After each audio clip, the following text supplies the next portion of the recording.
Bismillahirrahmanirrahim. Alhamdulillahirabbil alamin. Wassalatu wassalamu ala asyrafil anbiya'i wal mursalin wa ala alihi wa sahbihi ajma'in. Syukur pada Allah Subhanahu wa taala, pada pagi ini kita sekali lagi dapat bersama-sama dalam sesi tafsir ringkas muka surat Al-Quran. Alhamdulillah, pada kali ini kita telah sampai kepada muka surat 378 daripada surah An-Naml, ayat yang ke, insya-Allah hari ini kita akan masuk pada ayat yang ke-14 insya-Allah. Alhamdulillah, setelah lama kita bersama-sama pada setiap pagi, kita telah sampai ke muka surat ini. Masya-Allah, kita bersyukur banyak-banyak kepada Allah Subhanahu wa taala kerana limpah Allah taala dengan kurnia Allah Subhanahu wa taala, maka kita telah dapat masih lagi dikurniakan dengan kekuatan untuk bersama-sama dalam sesi ini.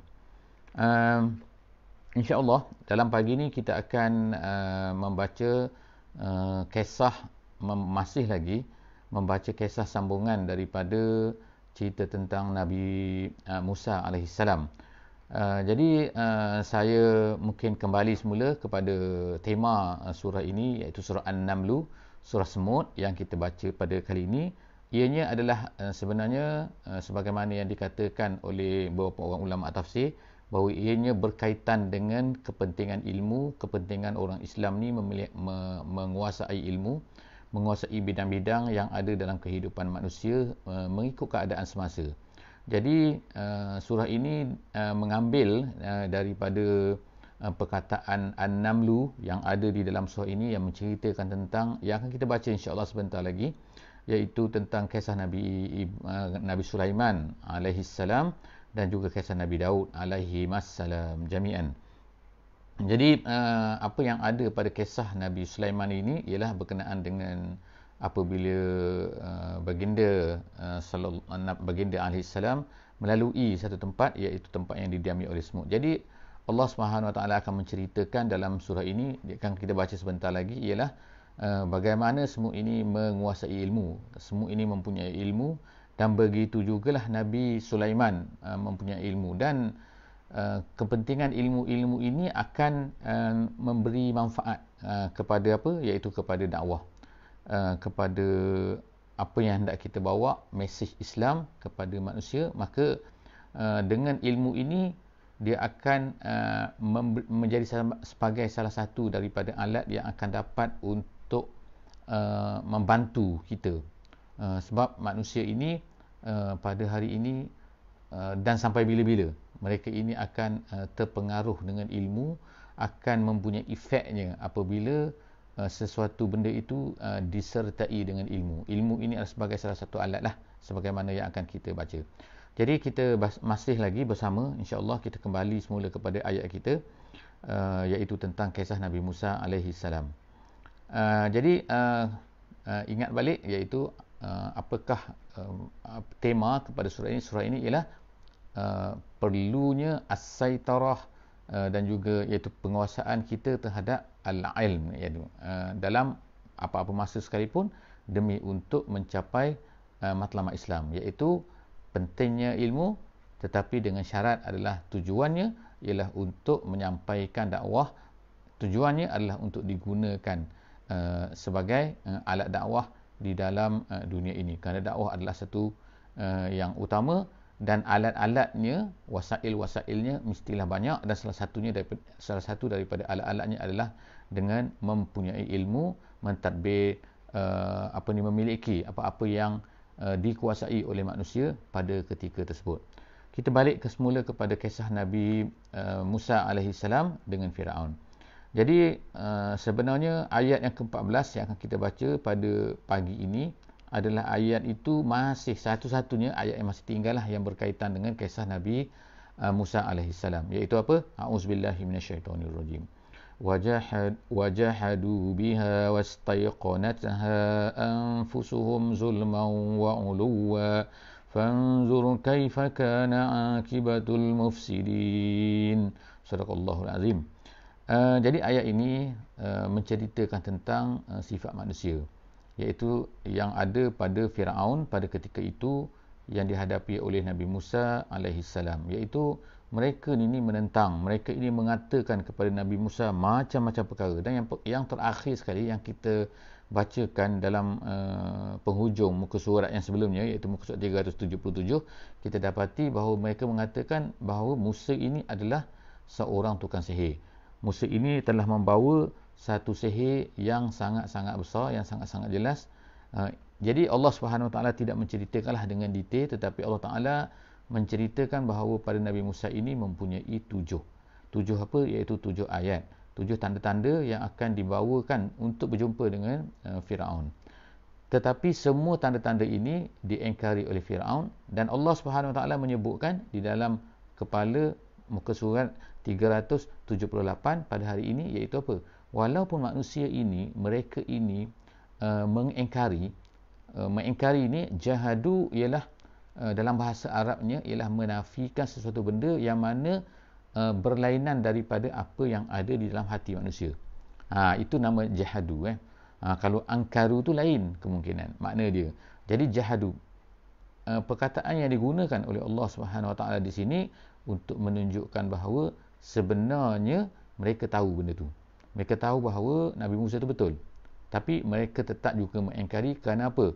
Kerana inilah sifat orang-orang yang menguasai sesuatu tempat, menguasai sesuatu negara, iaitu kalaulah mereka ini tidak beriman, sebenarnya kadang-kadang sebenarnya hati mereka itu beriman. Sebab tu Allah Taala kata sini wastaiqanatha anfusuhum. Tapi mereka tu, hati mereka tu istaiqanatha. Hati mereka itu anfusuhum, makna diri mereka. Jadi diri mereka tu sebenarnya adalah yakin dengan apa yang dibawa oleh Nabi Musa alaihissalam. Tetapi mereka menolaknya. Wajahadu. Kenapa? Sebabnya ialah zulman wa uluwa. Itulah dua sebab kenapa manusia, Allah Ta'ala sebut sini, iaitu kenapa manusia ni kadang-kadang dia mengingkari satu benda walaupun dia tahu bahawa benda itu adalah betul. Kenapa? Kerana zalim, dan yang kedua kerana uluwa, kerana takabur. Jadi kerana takabur ni sebenarnya menghantui, merosakkan banyak benda. Dan sebagaimana iblis yang pertama juga dihalau oleh Allah Subhanahu Wa Taala di dalam syurga. Kerana apa? Kerana dia inilah aba wastakbara. Kerana dia ni adalah merasa diri dia besar. Istakbara, kabara kan? Kabura maknanya besar. Jadi istakbara, merasa diri dia besar. Jadi sebab tu, sebab apa? Sebab dia diciptakan daripada api. Itu saja kan? Padahal siapa yang ciptakan dia? Bukan dia menciptakan diri dia. Allah Taala yang mencipta dia. Jadi tiba-tiba dia merasa besar dengan apa yang telah diciptakan oleh Allah Subhanahu Wa Taala itu. Jadi begitulah manusia ini, dia menolak apa yang dia tahu bahawa benda itu adalah betul hanya semata-mata kerana apa? Kerana uluwa. Jadi Allah Taala kata fanzur kaifa kana akibatul mufsidin. Jadi tengoklah apa yang telah terjadi.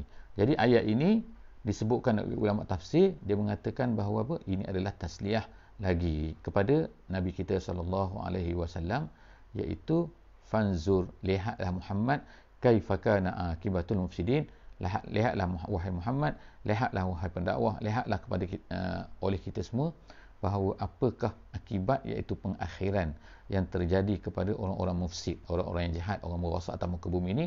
Akhirnya mereka ini akan dihancurkan oleh Allah Subhanahu Wa Taala, iaitu ditenggelamkan oleh Allah Taala di dalam laut, sebagaimana yang berlaku kepada Firaun. Kemudian Allah Ta'ala bawa kita selepas daripada itu pada ayat yang ke-15 ini untuk melihat lagi kepada kisah yang baru, iaitu kisah Nabi Sulaiman dan juga kisah Nabi Daud alaihissalam. Jadi kisah ini, kisah Nabi Daud dan juga Nabi Sulaiman ini, kedua-dua mereka ini adalah merupakan cucu cicit lah kita kata kepada Nabi Nabi Musa dan juga Nabi Yaqub daripada Bani Israel. Jadi sebagaimana kita telah tahu bahawa Nabi Yaqub dan juga Nabi Yusuf alaihi wassalam jami'an, mereka semua ni telah berpindah daripada Madian, kemudian mereka ni telah pergi ke Mesir. Jadi apabila berada di Mesir, kemudian mereka ni menjadi ramai di Mesir dan kemudian tetapi kemudian mereka telah diperhambakan oleh Firaun, oleh orang Kipti lah pada masa itu. Jadi kemudian selepas daripada itu, mereka ni telah dibawa keluar daripada negeri Mesir oleh Nabi Musa alaihissalam, dan kemudian mereka telah disesatkan kerana kejahatan mereka. Kejahatan Bani Israel itu, mereka disesatkan dikatakan di Semenanjung Sinai. Jadi sebab itulah Semenanjung Sinai ini Salah satu daripada nama yang diberinya ialah apa kan, kawasan di semenanjung Sinai itu, iaitu At-Tih, dia katakan. Iaitu Tih ni artinya sesat maknanya. Iaitu tempat di mana 40 tahun mereka ini sesat, Bani Israil ini sesat di dalam semenanjung Sinai, tak dapat nak keluar, tak jumpa jalan keluar kan. Sehinggalah habislah keturunan yang pertama tu, kemudian datanglah keturunan yang baru. Jadi mereka ini diarahkan oleh Allah Subhanahu Wa Taala untuk pergi ke Palestin, untuk membebaskan Palestin daripada mereka-mereka yang telah kontrol, iaitu orang-orang kafir yang telah menguasai Palestin. Jadi pada ketika inilah maka Nabi Daud alaihissalam telah menjadi nabi, dan dia telah dapat membunuh kan dalam tentera Talut dan Jalut tu, perlawanan tu. Akhirnya Daud telah menjadi raja kepada negeri tu. Tapi selepas daripada tu, ianya diwarisi oleh anak beliau, anak Nabi Daud, iaitu Nabi Sulaiman alaihimussalam jami'an. Jadi apa yang Allah Ta'ala nak sebut kat sini ialah walaqad ataina Dawuda wa Sulaimana ilman. Allah Ta'ala sebut sini ialah ilmu. Jadi Allah Ta'ala menyebutkan sini sebagaimana ulama tafsir menyebutkan, dia kata kenapa disebutkan perkataan ilmu. Sini nak ceritakan tentang kebesaran ilmu, kepentingan ilmu. Jadi apakah yang dimaksudkan dengan ilmu di sini ialah termasuk ilmu semua segala-galanya. Termasuk ilmu dunia dan juga ilmu akhirat dan juga ilmu dunia. Dan Nabi Sulaiman dan Nabi Daud ni diberikan kelebihan daripada nabi-nabi yang lain, iaitu kelebihan untuk memerintah pada ketika itu. Jadi Allah SWT sebutkan, tapi apa yang diberikan pada mereka ialah al-ilmu. Jadi ilmu sebagaimana kita sebut semalam, dalam bahasa moden ni, dalam bahasa Arab moden, mereka menterjemahkan ilmu ini ialah sains pun sebagai. Sebab itulah kalau fakulti sains di negeri Arab dinamakan sebagai fakulti al-ulum, Kulliyatul Ulum. Kulliyatul Ulum artinya ialah fakulti sains, sciences. Jadi sebab apa kat situ mereka akan belajar sains. Jadi ilmu ni, sains ni adalah sebagai salah satu ilmu. Dan Nabi Daud dan juga Nabi Sulaiman telah diberikan ilmu yang tidak diberikan kepada, ada benda-benda yang tidak diberikan kepada nabi-nabi yang lain.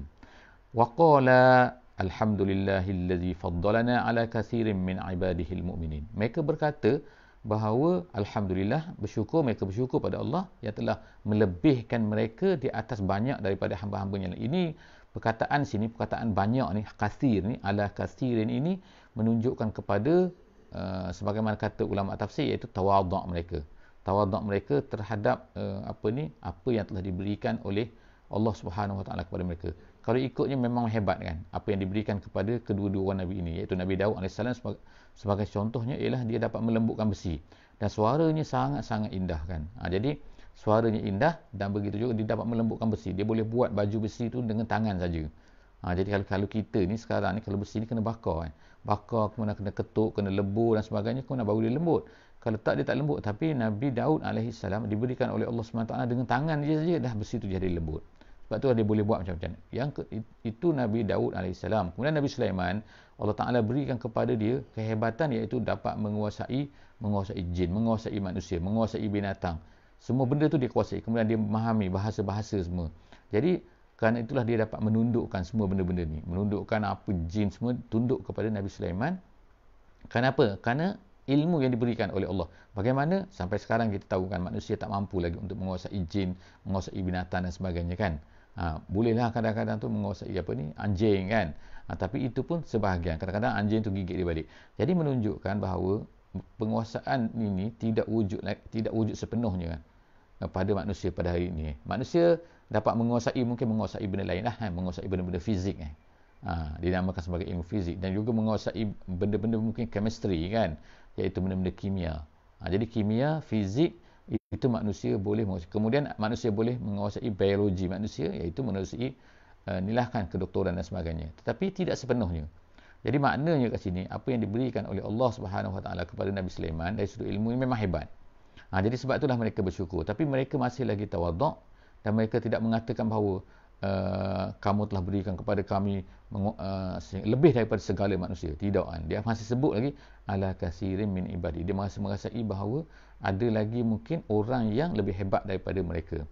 Jadi ayat ini ada kaitannya dengan kisah burung Hud, sebagaimana yang akan kita bacalah pada penghujung muka surat ini. Kemudian seterusnya Allah SWT sebutkan wa warisa Sulaimanu Dawuda. Nabi Sulaiman telah mewarisi Nabi Daud. Jadi mewarisi apa kat situ? Mewarisi kerajaan dan juga mewarisi an-nubuwah, iaitu menjadi nabi. Nabi Daud ada anak-anak yang lain, tetapi Allah Subhanahu Wa Taala hanya memberikan kenabian ini kepada Nabi Sulaiman sahaja. Sebab tu dia kata wawarisa. Bukannya mewarisi harta. Kerana apa? Kerana mengikut sebagaimana satu hadis bahawa harta ni tidak boleh diwarisi oleh para nabi. Nabi kata, kami para nabi tidak mewarisi. Tidak mewarisi makna harta-harta. Sebagaimana Nabi kita SAW juga, Nabi Muhammad, harta-hartanya tidak diwarisi. Kerana Nabi SAW mengatakan begitu kan. Jadi walaupun Nabi Daud ni adalah seorang Nabi yang kaya, tetapi kerana dia tidak diwarisi, jadi apa yang diwarisi oleh Nabi Sulaiman AS ialah mewarisi al-mulk wan nubuwah. Waqala ya ayyuhan nas ulimna mantiqat tayr. Jadi disebutkan kat sini, wahai manusia, kata Nabi Sulaiman, kami telah diajar sini, ialah disebutkan kami kat sini untuk menunjukkan tawaduknya. Mantiqat tayr. Mantiqat tayr maknanya bahasa burung. Maknanya dia boleh faham jadi daripada sini kita boleh faham juga secara langsung kata ulama tafsir ialah bahawa apa, burung-burung dan juga binatang-binatang ini semua tu sebenarnya mempunyai bahasa-bahasa mereka sendiri ketika mereka bercakap. Tapi manusia tengok kan, sampai sekarang tak tahu kan. Manusia mungkin boleh kata bahawa ikan lumba-lumba dan juga ikan paus bila mereka berbunyi tu dia faham. Begitu juga kita tengok kan, ayam, itik, bila dipanggil dia buat bunyi sesuatu, dia faham kan. Begitu juga kita tengok kan, binatang yang paling kecil, semut contohnya kan, yang kita boleh lihat lah. Ada lagi binatang kecil tapi binatang kecil pun kita tengok dia berjumpa, dia bercakap Jadi maknanya kat sini dia ada bahasa dia yang sendiri, yang tersendiri. Jadi Nabi Sulaiman boleh faham benda ni. Wa utina min kulli syai, dan kami diberikan dengan segala sesuatu. Inna hadza lahwal fadlul mubin. Ini semua Nabi Sulaiman kata ini adalah satu fadlul mubin, satu kelebihan yang sangat nyata. Wa husyira li Sulaiman.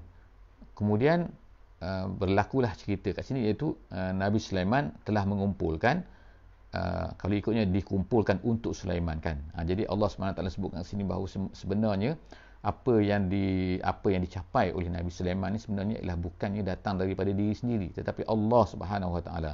Jadi dikumpulkan untuk Nabi Sulaiman ini junuduhu minal jin wal ins. Jadi tentera dia pada satu hari itu dia telah mengumpulkan semua tentera dia daripada jin, daripada manusia, dan juga wat-tayr, dan juga daripada burung.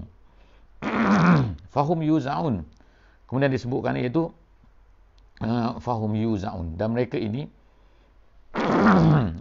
yuzaun ini artinya ialah dalam bahasa Arab ialah yumnaun. Yumnaun artinya ialah ditegah. Jadi apa maksud ditegah kat sini? Yuzaun. Kalau ikut ada bahasa juga, yuzaun ini didistributkan, tetapi maksud yuzaun sebagaimana yang ada dalam sebuah kata-kata yang masyhur, kata-kata Sayyidina Uthman, sesungguhnya Allah Ta'ala ini la yaza'u bil Quran ma la yaza'u bis sultan. Inna Allah la yaza'u bis sultan ma la yaza'u bil Quran. Jadi yaza'u ni ulama-ulama katakan makna sini ialah menegah. Jadi apa maksud menegah kat sini? Binatang-binatang tu, tentera-tentera Nabi Sulaiman tu dikumpulkan, kemudian ditegah. Ditegah apa? Iaitu mereka ni tidak boleh buat ikut suka hati mereka. Mereka itu disusun kan. Ada yang duduk di depan, ada yang duduk di belakang. Jadi itu maksud ditegah. Ditegah artinya ialah mereka ini tidak boleh bergerak, berada di tempat yang mereka suka hati nak duduk. Tapi mereka ini telah disusun. Jadi mungkin ada orang kata itu didistributkan tu. Tapi maksud asalnya saya sebut ialah yuzaun, artinya ialah ditegah. Kemudian tu hatta iza atau ala wadin namli. Jadi kita sampai kepada cerita tentang wadin namli kat sini, iaitu wadi lembah semut. Satu tempat kawasan di mana semut ni banyak kat situ. Kemudian qalat namlatun, berkatalah namlah. Namlah ni kalau ikutnya ialah seekor semut betina. Dan menurut satu tafsir dia kata dia ni adalah raja kepada kumpulan semut itu. Apa dia cakap? Dia kata ya ayyuhan namlu, wahai semut, dia kata udkhulu masakinakum, masuk ke dalam rumah kamu semua. La yahtimannakum Sulaimanu wa junuduh, jangan nanti kamu akan dihancurkan oleh Nabi Sulaiman dan juga tentera-tenteranya. Wahum la yash'urun, sedangkan mereka itu tidak menyedari, tidak tahu kan mereka ni telah merosakkan kamu semua. Jadi kat sini, oleh kerana semut ni kecil kita tahu kan. Yang pertamanya, yang keduanya, semut ni ada tempat dia. Dia ada tempat binaan dia, rumah dia semua kan. Jadi sekarang ni Nabi Sulaiman dikatakan bahawa semut ini bercakap ni pada ketika itu Nabi Sulaiman masih lagi berada jauh lagi. Beberapa kilometer dia kata. Kalau ikut dalam ni dia kata salah satu amyal, iaitu 3 batu. Bukan 3 batu lah, maknanya lebih kurangnya, tapi jaraknya jauh. Jadi semut tu dah boleh tahu bahawa Nabi Sulaiman akan melalui tempat tu. Jadi dia berpesan kepada anak buah dia bahawa dia kata masuk semua ke dalam tempat kamu. Jadi kemudian dia kata jangan kamu nanti akan dirosakkan, dihancurkan oleh tentera Sulaiman ni, sedangkan dia tidak menyedari. Jadi disebutkan sini tidak menyedari untuk menunjukkan apa? Bahawa sebenarnya tentera Nabi Sulaiman ini telah seolah-olahnya mempunyai arahan dah bahawa jangan merosakkan di atas muka bumi ini. Jangan rosakkan semut, jangan rosakkan binatang, jangan rosakkan saja tak kisah. Tetapi ditakuti di sini, semut pun tahu, iaitu wahum la yash'urun. Jadi kita boleh faham dalam cerita semut ni kan, bahawa sebenarnya apa? Bahawa Allah Subhanahu Wa Taala menjadikan semua makhluk ni adalah mempunyai mempunyai, kita nak kata mempunyai hati, tetapi mempunyai hidup sebenarnya. Semua benda ni kita tengok memanglah hidup kan mereka, tetapi sebenarnya mereka ni ada boleh bercakap, boleh bercerita, boleh dan sebagainya. Jadi mereka ni ada alam mereka sendiri. Semua mereka ni adalah tunduk kepada Allah Subhanahu Wa Taala. Sebagaimana kita tengok, kalaulah tak tunduk pada Allah, bagaimana Nabi Sulaiman ni boleh menggunakan mereka kan? Boleh. Jadi mereka ni diperintahkan oleh Allah Subhanahu Wa Taala untuk tunduk. Mereka ni tunduk kepada Allah, dan mereka ni akan tunduk kepada sesiapa yang disuruh oleh Allah supaya tunduk. Jadi Nabi Sulaiman pada ketika itu, maka dia pun senyum. Fatabassama dhahikan, dia senyum dan ketawa, min qawliha, apabila dia mendengar kata-kata semut tu. Kemudian waqala rabbi auzi'ni an ashkura ni'mataka allati an'amta alayya wa ala walidayya wa an a'mala salihan tardah wa adkhilni birahmatik fi ibadikas salihin. Itu adalah doa Nabi Sulaiman yang saya rasa baguslah kalau kita hafal doa ni, dan juga kita boleh beramal dengan doa ni, kita boleh membaca doa ni. Doa ni adalah iaitu minta supaya Allah Ta'ala berikan kepada kita bersyukur, menjadi orang bersyukur di atas nikmat-nikmat yang telah diberikan oleh Allah Subhanahu Wa Taala kepada kita. Dan dalam doa ni Nabi Sulaiman menyebutkan kepada ayahnya, dan aku ni alhamdulillah bersyukur kerana aku ni dapat beramal dengan amalan yang soleh yang kamu sukai. Dan kemudian yang terakhirnya, masukkanlah aku di dalam rahmatmu, dan iaitu rahmat yang dimasuki, yang diterima oleh fi ibadikas solihin. Jadi itu yang penting maknanya. Walaupun dia ni kaya, walaupun dia ni hebat, walaupun dia ni boleh bercakap bahasa-bahasa binatang semua, walaupun dia menjadi raja dan sebagainya, tetapi dia nak lagi, Nabi Sulaiman AS ni, dia nak lagi apa? Berada di bawah rahmat Allah dan berada bersama-sama dengan hamba-Nya yang soleh. Ayat seterusnya ialah cerita tentang Nabi Sulaiman dan juga burung hudhud. Wa tafaqqadat tayra. Jadi tafaqqada ni ialah artinya, menurut tafsir kata ialah dia pergi bertanya khabar, kemudian pergi tanya, ngecek, gitu kan, maknanya kita tengok kan burung-burung bagaimana semua, burung-burung mana pergi, tiba-tiba Nabi Sulaiman mendapati faqala ma liya la aral hudhuda. Mana dia kata aku tak nampak burung hudhud ni, bagaimana? Kemudian dia kata am kana minal ghaibin, ke dia tak ada, ke dia hilang, ke tak datang. Sebab jadi Nabi Sulaiman ini mengajar kita, mengajar kepada ketua-ketua, mengajar kepada orang atas, iaitu apabila tak nampak seseorang, kemungkinan dia ni tak ada, kemungkinan dia ada, saya tak nampak tapi kemungkinan dia tak ada betul. Jadi tetapi dia tidak buat assumption dulu kan, dia tak buat satu keputusan dulu, dia hanya ke ni ataupun ini ataupun ini. Jadi inilah cara bagaimana seorang ketua tu berhadapan dengan orang anak buah dia. La u'azzibannahu. Kemudian barulah dia kata, kalau dia ni memang tak ada, aku akan azab dia, aku akan denda dia, aku akan perkenakan apa-apalah kepada dia. Tapi yang terhadap burung ni, Nabi Sulaiman kata azaban syadidan au la azbahannah, ataupun aku akan sembelih dia. Itu maknanya hukuman habis tu. Kalau maknanya dia teruk sangat kan. Jadi apa kata, ataupun lagi apa dia kata, au layak tianni bisultanin mubin, ataupun dia bawa datang kepada aku dengan satu sultan. Sultan ni bukan sultan tapi membawa dengan satu ilmu yang nyata, satu ilmu yang jelas, maknanya satu sebab lah, satu benda yang betul-betul clear, barulah aku nak. Kalau kita sekarang ni kan, ada apa, ada MC lah kan, kenapa tak datang ni, tak ada, pergi mana, tengok-tengok rupa-rupanya dia accident, akhirnya dia bawa MC, tengok-tengok betul MC yang betul. Jadi itu maknanya adalah Sultan Al-Mubin bukannya cakap tapi mana suratnya. Itu bukan Sultan Mubin. Sultan Mubin tu ialah benda yang clear. Jadi apa yang berlaku pada masa tu ialah fama kasa ghaira ba'in. Fama kasa ghaira ba'in artinya ialah dia duduk tak berapa lama selepas